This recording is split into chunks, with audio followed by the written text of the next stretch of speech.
दिलवा के बाट तोहर नाम हो। अब की चैत में ना लागे दी घाम हो। दिलवा दीवाना भइल हमर दिल जनिया, दिलवा दीवाना भइल हमर दिल जनिया। अब की चैत में बहरा से आई धनिया, औसो चैत में बहरा से आई धनिया। अब की चैत में बहरा से आई धनिया।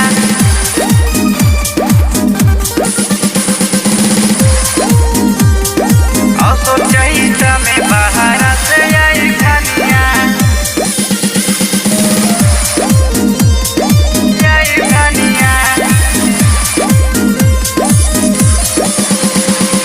तोहरा लाइल रही तुई एगो खाली, नकिया के नथिया यो कानवा के बाली, नकिया के नथिया यो कानवा के बाली।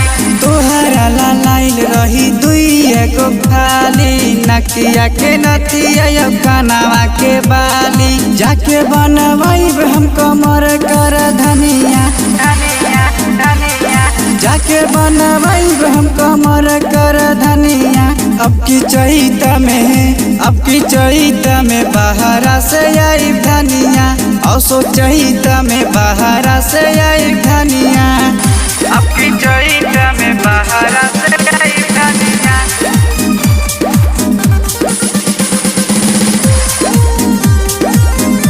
औसो चैत में बहरा से आई धनिया।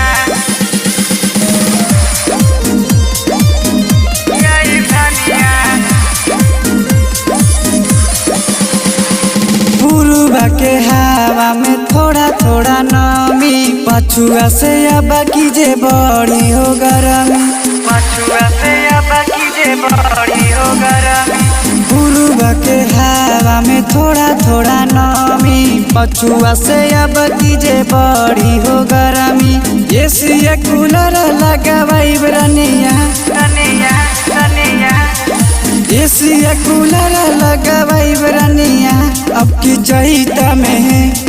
चैत में बहरा से आई धनिया, औसो चैत में बहरा से आई धनिया।